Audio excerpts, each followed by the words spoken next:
Tous les entrepreneurs sont dans des sectes. Tous les entrepreneurs sont dans une secte. Je suis certain que c'est une phrase qui va te choquer. Et même certains entrepreneurs vont être choqués en se disant « Mais moi, je ne suis dans aucune secte. Je n'ai rejoint aucun groupe mystique. Je travaille sous fonds propres depuis des années. Je gagne mon argent proprement.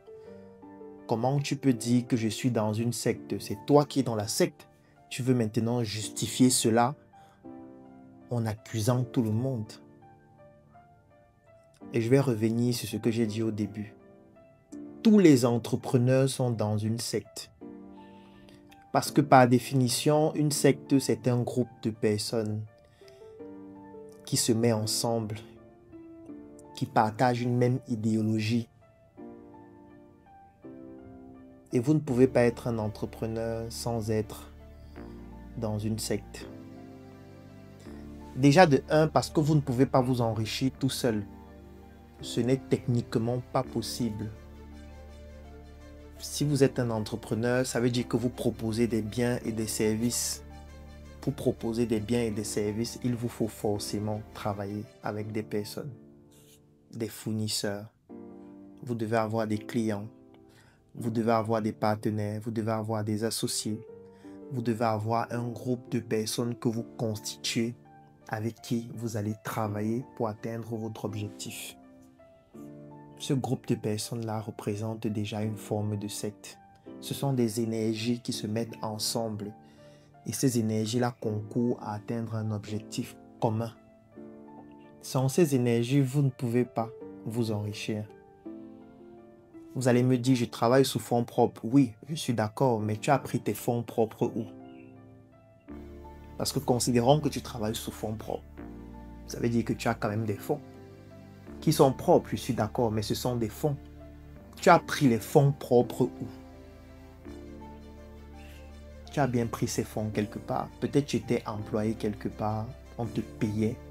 Ça t'a permis de constituer un capital pour lancer ton projet.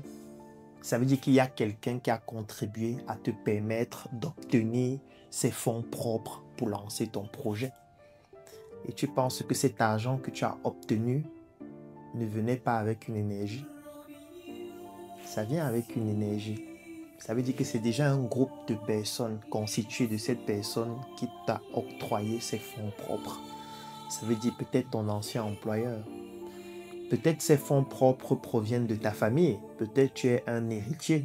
Ce sont aussi des fonds propres que tu as obtenus. Je vais même mettre propre entre guillemets parce que tu ne sais pas comment est-ce que ta famille a fait pour obtenir cet argent. Même ton ancien patron. Aujourd'hui, tu dis, je travaille sous fonds propres. Qui t'a dit que c'est propre? Tu es sûr que la personne qui t'a donné ces fonds l'a obtenu de manière propre? Tu vas au travail tous les jours. À la fin du mois, on te paye. Tu es sûr que l'argent qu'on te donne là, c'est de l'argent propre?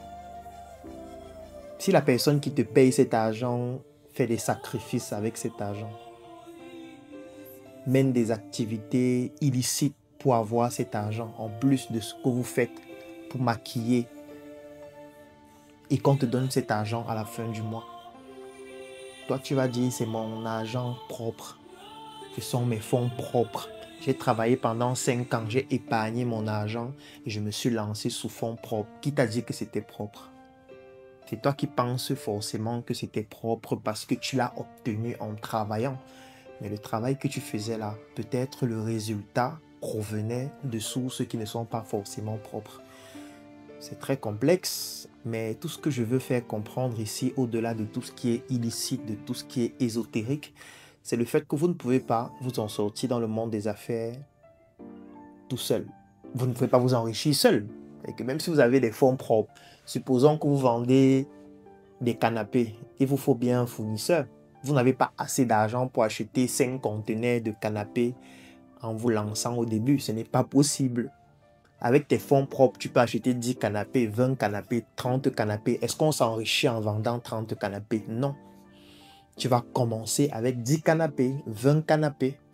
plus ton capital va augmenter grâce à tes ventes et grâce à ta discipline dans la gestion, plus tu vas augmenter ton nombre de canapés. Mais si ça va de manière linéaire, tu ne pourras pas t'enrichir. Pour que tu puisses t'enrichir, il faudrait que tu arrives à un niveau de confiance avec ton fournisseur qui va te dire à un moment donné que, étant donné que tu achètes régulièrement les canapés chez moi et que tu payes normalement tes dettes, maintenant ce que je vais faire, c'est que je vais te donner un conteneur de canapés et tu vas payer en 30 jours ou en 60 jours. Ou alors tu vas juste avancer 10% ou 20% ou 30% et tu vas payer le reste progressivement. Ça, c'est un levier que ton fournisseur vient de t'octroyer, ce qu'on appelle un crédit fournisseur. Tu vois que tu es déjà en train de t'enrichir grâce à quelqu'un qui est dans ta secte, qui t'a permis de bénéficier d'une opportunité parce que vous avez une relation singulière, particulière. Parce qu'il n'offre pas l'opportunité qu'il vient de t'offrir, c'est à n'importe qui. Si moi je viens voir ton fournisseur, on ne se connaît pas. Je lui dis que je veux la même opportunité qu'il vient de t'octroyer. Là, il va refuser. Il va dire qu'on ne se connaît pas. Ce qui est normal, puisque je n'ai pas de relation avec lui. Toi, tu as une relation avec lui. Et tu dis que tu n'es pas dans une secte. Tu es dans une secte parce que tu as une relation particulière avec ton fournisseur basée sur la confiance et ton sérieux qui fait en sorte que ton fournisseur te permet de bénéficier d'un crédit fournisseur important qui te permet de gagner beaucoup d'argent et de rembourser progressivement tes dettes. C'est une relation que tu as avec lui. Cette relation est même spirituelle. Et tu as la même relation avec certains clients qui sont fidèles chez toi, qui achètent chez toi, pas parce que tu as les meilleurs produits, pas parce que tu es le moins cher du marché, mais ils achètent chez toi parce que parfois tu dégages une énergie particulière, parce que tu as une façon de t'entretenir avec eux. Donc tu as une relation aussi avec tes clients qui est particulière et qui pousse tes clients à toujours venir vers toi. Tu as une relation particulière avec tes employés qui les pousse à se lever tous les matins et à vouloir venir travailler. Tu as une relation particulière avec tes associés, avec ton banquier. Toutes ces personnes forment donc une équipe qui est autour de toi, qui te permet de progresser, de te développer, de t'enrichir. Cette équipe-là, c'est une secte. Oui, c'est juste une secte qui n'est pas pernicieuse, parce qu'il y a des sectes malveillantes. Mais ça, c'est une secte qui est correcte, et avec laquelle vous êtes en train de bâtir un projet qui va progressivement vous enrichir de manière mutuelle. Lorsque tu es dans une tontine, c'est une secte. Si on décide de se mettre 10, chacun cotise 1 million par mois et on décide que c'est toi qui vas bouffer le premier, ça veut dire que tu vas directement bénéficier de 10 millions. Je suis d'accord, tu peux être quelqu'un d'honnête, quelqu'un de crédible, quelqu'un qui a fait ses preuves, mais là on vient de t'offrir un levier que l'individu lambda qui est dans la rue n'a pas. Et on t'a donné ces 10 millions-là parce qu'on a confiance en toi. On a confiance en toi parce qu'il y a déjà une énergie que nous partageons ensemble qui fait en sorte que la relation humaine que nous avons, la relation émotionnelle, la relation spirituelle me pousse à te faire confiance. Nous pousse à te faire confiance pour qu'on puisse te donner les 10 millions en premier. Donc, on s'est mis ensemble. Tu avais 1 million lundi matin. Tu es allé à la tontine lundi soir. Tu sors de la tontine, lundi, toujours soir, après 22 heures, avec 10 millions. Parce qu'il y a 9 personnes qui te font confiance. Parce que vous avez une relation humaine, émotionnelle, spirituelle, liée sur des aspects immatériels comme la confiance, comme la crédibilité, qui te pousse à avoir un capital pratiquement 10 fois supérieur à ce que tu avais quelques heures avant. Ça te pousse à acheter ton matériel, à t'installer, à augmenter ton stock. Et tu rembourses progressivement. Et en même temps, ces personnes vont te faire la recette, vont te recommander. Donc, c'est ce groupe de personnes qui te permet de t'enrichir. On appelle ce groupe de personnes comment? Une secte. Donc, toi qui es un entrepreneur, toi qui gagnes les marchés, alors que les autres ne gagnent pas ces marchés, pourtant ils sont plus compétents que toi. Toi qui réussis à avoir une relation particulière avec tes fournisseurs, toi qui es dans une tontine où tu as des avantages particuliers, toi qui rencontres un certain type de personnes qui te donnent un certain type d'avantages. Pas parce que tu es forcément le plus intelligent, peut-être parce que vous êtes du même village, peut-être parce que vous avez une relation particulière, c'est une secte. Maintenant, il existe des sectes pernicieuses, dangereuses, où on tue des gens, où on fait des rites incroyables, ce que je ne recommande à personne. Mais que votre secte soit pernicieuse ou pas, tout entrepreneur est dans une secte. Il faut le comprendre et savoir que si vous aussi vous n'êtes pas dans une secte, vous ne pouvez pas vous enrichir. Vous allez vous enrichir comment? Si vous n'avez pas un fournisseur qui vous fait confiance, si vous n'avez pas des investisseurs qui ont confiance en vous, si vous n'avez pas des clients qui sont fidèles, si vous n'avez pas des équipes qui sont fidèles autour de vous et qui se battent pour que votre projet se développe, si vous n'avez pas tout cet écosystème qui se développe autour de vous pour vous permettre de progresser, comment est-ce que vous allez vous enrichir? C'est totalement impossible. Donc, il faudrait pouvoir développer votre aura, développer tout ce qui est immatériel, en commençant par l'aura, la crédibilité, la confiance, la discipline. Vous voyez que tout ce que je viens de citer, c'est immatériel parce que c'est ce qui va constituer la base de la relation humaine, la relation émotionnelle, la relation spirituelle avec toutes les personnes qui vont graviter autour de vous et qui vont constituer votre secte pour que cette secte puisse vous permettre de progresser, puisse vous servir de levier afin qu'ensemble vous puissiez vous développer et vous enrichir. Sans ce principe élémentaire, personne ne peut s'enrichir. Ce n'est pas possible. Maintenant, certaines personnes décident de choisir plutôt des sectes pernicieuses dans lesquelles il y a des pratiques, il y a des pactes, il y a des rites, il y a des choses terribles. Ça existe aussi. Et c'est dangereux. Par contre, même si ce n'est pas ce que vous choisissez, si vous voulez réellement vous enrichir, vous avez le devoir d'être dans une secte, de créer votre secte ou d'adhérer à une secte qui correspond à vos propres valeurs. Parce qu'au final, le plus important, c'est de faire quelque chose qui correspond à vos valeurs, qui correspond à votre identité, qui correspond à tout ce qui vous permet de vous ressentir comme étant un homme, à tout ce qui vous permet de dormir de manière paisible, à tout ce qui vous permet d'être fier de vous. Donc si vous avez fait un choix qui vous permet d'être fier de vous, vous êtes sur la bonne direction, surtout si c'est aligné avec votre identité. Donc je vous recommande de bâtir votre communauté, de créer votre secte ou d'intégrer une secte qui correspond à vos valeurs. Je sais que le mot secte te choque, mais c'est la réalité. Même la religion, c'est une secte. On se réunit tous ensemble, on se retrouve les dimanches, on prie une entité spirituelle en laquelle nous croyons tous, on chante, on adhère à des mouvements, on va faire tout le nécessaire pour obtenir la vie éternelle après la mort, pour rejoindre cette entité spirituelle en laquelle nous tous nous croyons. C'est une secte. C'est une secte. Il y a des rites comme la prière, il y a des rites comme le chant, il y a des incantations, il y a des produits qu'on utilise comme l'encens. Tout ça, vous pensez que c'est quoi? C'est une secte.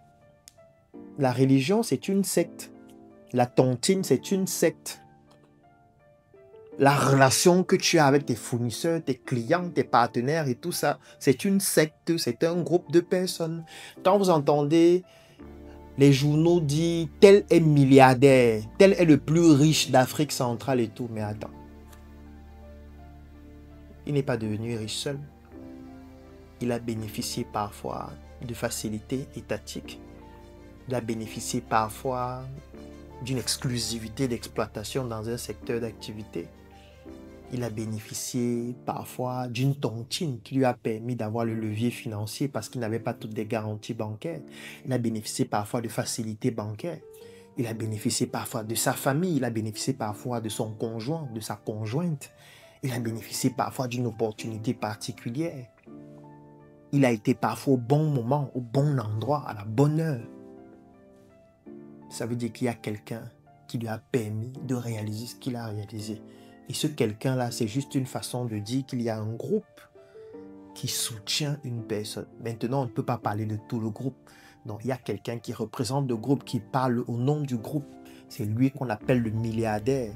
Mais en réalité, ce milliardaire-là, il est accompagné de millions de personnes. Quand on dit le plus riche du monde, il a des millions de personnes qui l'accompagnent, qui investissent dans ses projets. Il y a des millions d'ingénieurs qui travaillent.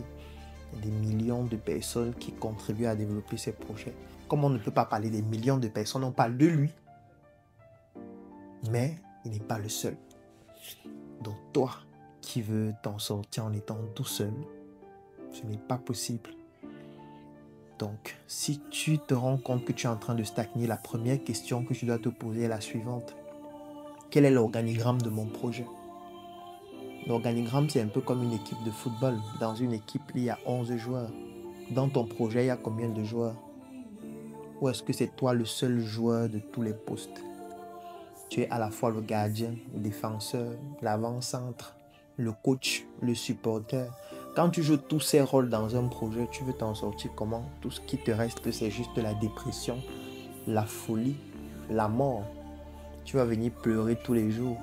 Et je vais te rappeler qu'on ne pleure pas parce que tu as voulu jouer à un match de foot en étant tout seul à tous les postes.